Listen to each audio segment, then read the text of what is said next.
From Cardinal Television Studio, I'm Kelsey Braun with your Fisher News Brief.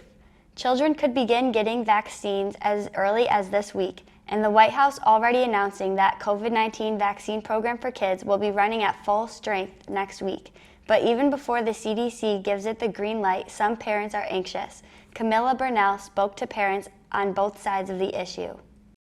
I need a little bit of oil. As a mother of 4 children with pre-existing health conditions, Okay, let it warm up a little bit more. Lulu Mata Let's go. is anxiously waiting for the CDC's decision on the child-sized doses of the COVID-19 vaccine. As long as we hear a go, they're going to get the vaccine. That includes her 9-year-old, Mia. I'm hoping that all my classmates will get the vaccine so we can hang out. In their case, Mata says the benefits outweigh the risk. I've lost a lot of family and a lot of close friends to COVID. I would hate to lose more. After the FDA authorized the dose for children 5 to 11, Pfizer began shipping. Now, if the CDC approves it, children could begin getting shots this week. But only about a quarter of parents say they'll get their children vaccinated right away. Good job.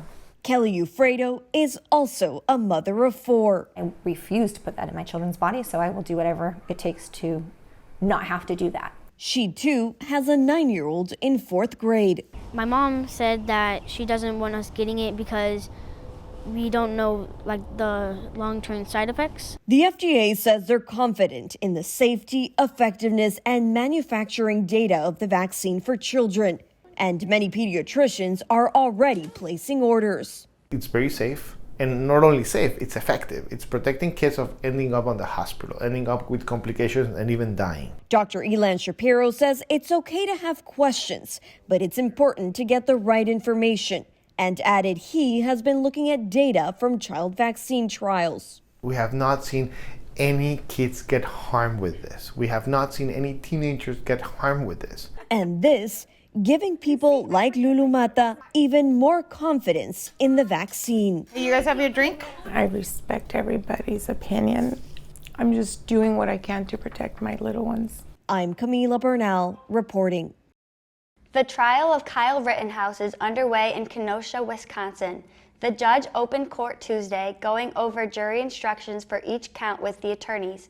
Rittenhouse is charged with shooting and killing 2 men and injuring another during protests in Kenosha last year after the police shooting of Jacob Blake. Rittenhouse, who was 17 at the time, traveled from his home in Illinois to Wisconsin and at some point acquired a gun.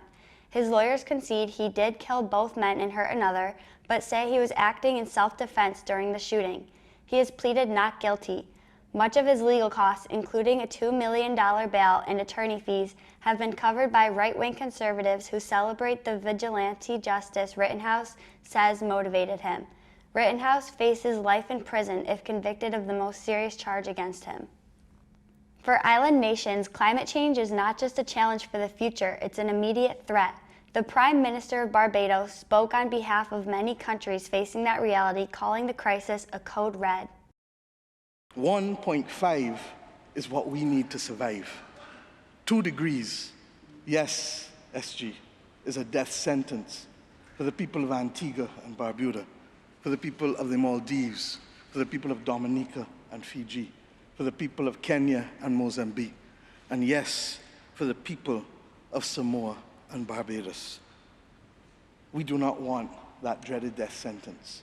Monday, November 1st, kicked off Native American Heritage Month. In 1990, President George H.W. Bush designated November as a month to recognize the sacrifices, contributions, and achievements of Native American people. President Joe Biden released a statement this year saying, "Native American roots are embedded in our land." He said, as a country, we should uphold our treaty responsibilities and recommit to strengthening Native sovereignty. According to the Department of Indian Affairs, there are about 326 reservations in the U.S., making up more than 56 million acres of land. To honor Native Americans this month, you can visit one of those reservations or a museum. You can also support Native-owned businesses and charities. Now that Halloween is over, Target is getting a jump start on Christmas. The retailer started its Black Friday sales Monday. Each week, it will be offering holiday best deals, which are the best prices for the whole season. These sales include electronics, toys, kitchen appliances, apparel, and beauty. New deals are released each Sunday, and not all deals will last the whole week.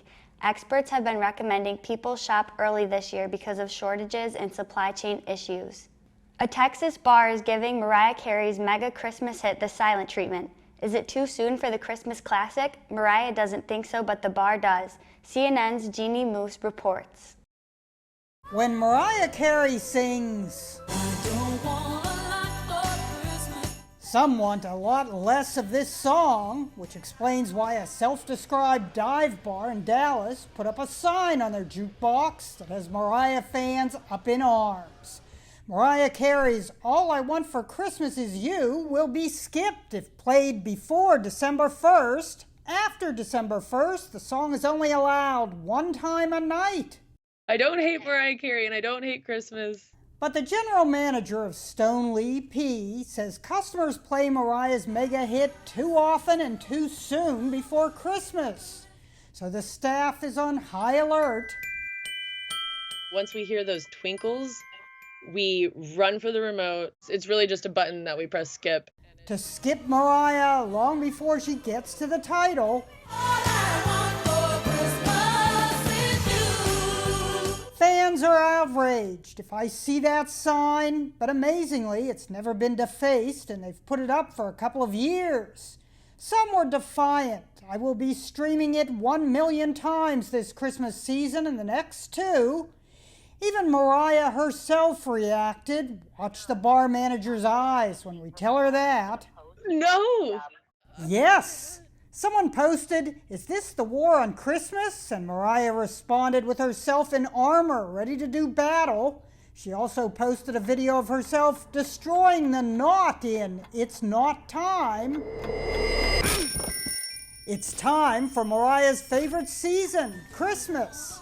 But plenty of commenters supported limiting the song to 1 play per night, noting, this needs to apply to all Christmas songs and become a constitutional amendment. The bar manager says it's really just a joke, meant to be funny. Is not this. Jeannie Moose, CNN, New York. A chase suspect leaps from a 5-story bridge, and a nuclear sub runs into an underwater mountain. Coming up in today's Take a Look at This. A dive into jail is what authorities in Lee County, Florida called this video of a high-speed chase that came to an unexpected conclusion. It starts with authorities pursuing the driver of an allegedly stolen van on a bridge when suddenly the vehicle swerves erratically and crashes. That's when things get really crazy. As officials arrive, the suspect exits the vehicle and then does a diving flip off the 5-story bridge into the river below. Evidently, that's where the suspect's plan ended because Fort Myers Marine Unit officials were dispatched and took him into custody shortly thereafter. The sheriff's office shared the video on social media saying he may not have earned a gold medal for his high dive, but he did find himself in hot water. An investigation in international waters involving a U.S. nuclear submarine had a startling development as officials revealed the USS Connecticut struck an uncharted underwater mountain in the South China Sea in early October. Believe it or not, a similar incident occurred in 2005 when the USS San Francisco struck an undersea mountain near Guam. Unlike that incident, the recent collision involving the USS Connecticut did not result in life-threatening injuries. Okay, time for a moment of zen. Check out these amazing images of the northern lights captured over Europe. Officials had predicted that a large solar flare could cause the aurora borealis to be highly visible over the Halloween weekend, and as you can see, it did not disappoint. For Take a Look at This, I'm Jeremy Roth. That's it for today's news. For Fisher News Brief, I'm Kelsey Braun.